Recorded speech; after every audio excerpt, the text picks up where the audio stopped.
All right, so a couple of people I want to talk about: Bronny James and Mikey Williams. Both of them were in the same class, I believe, of 2022 or a class of 2023. Yeah, it'd be 2023 because this is supposed to be Bronny's second year in college. So so Bronny and Mikey, right? They've kind of almost like they've been hand in hand, because I know they both was on the middle school basketball team, North Coast Blue Chips. It seemed like it was just a few years ago, huh? Well, Bronny has gotten a lot of flack from going to the NBA, and he struggled a lot. He struggled, and me and other people have been more critical because we feel like Bronny has been rushed too fast. No, he had a heart condition, but Bron came out and said Bronny was better than the guys in the G League. Than the NBA, and I'm gonna play with my son.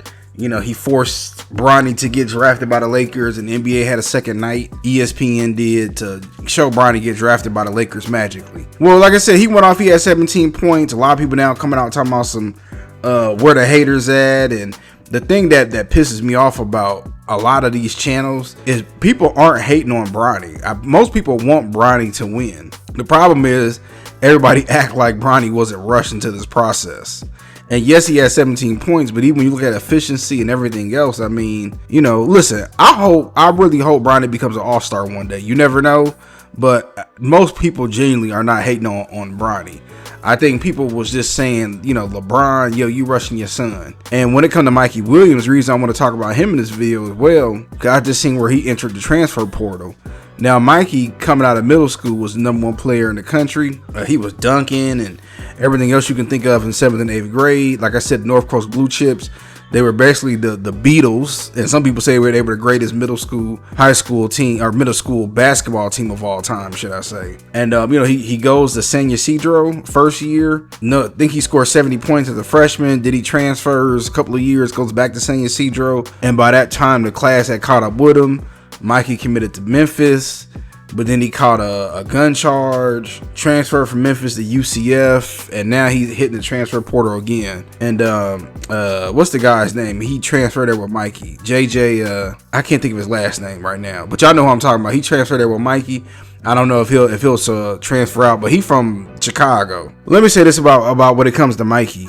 And I really want to use him, and you can use Imani Bates as an example, and Bronny. As parents, right, and as the media, I hate the fact that Mikey was pretty much exploited as a middle schooler. Same thing with Imani. I remember everybody talking about Imani was the next best thing. He was the next Kevin Durant, even in middle school. And the unfortunate part is we don't give these people chances to be kids. And me having my son grow up in a very competitive state when it comes to sports down here in Georgia, you see people change all the time.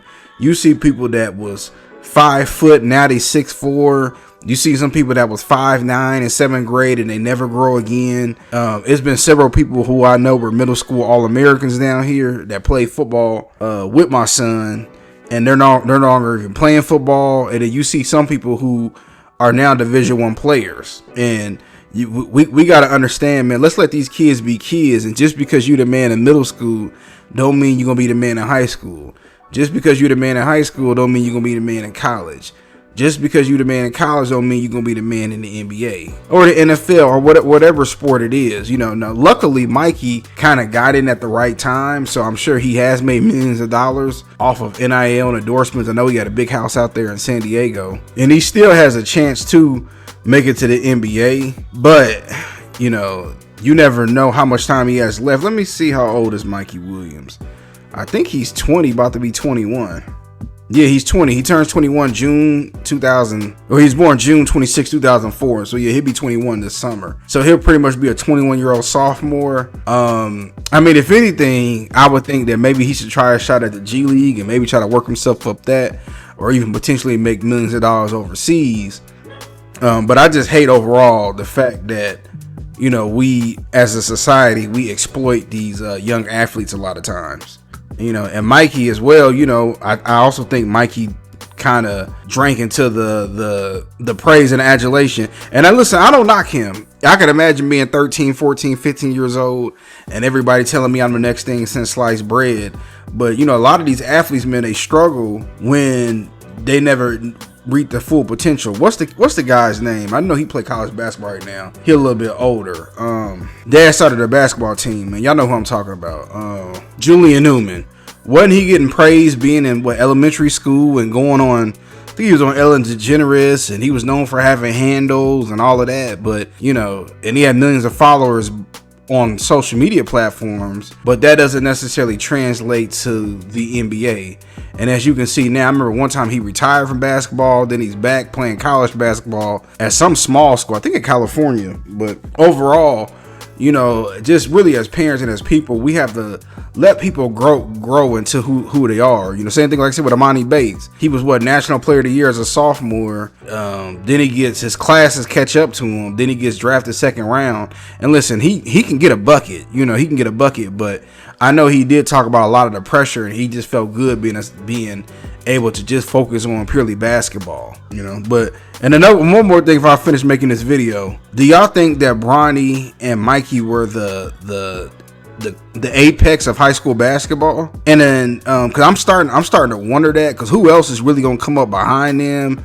I mean, yeah, you had Bryce and the Boozer twins, but I don't think any of them is moving the needle like Bronny and Mikey Williams was.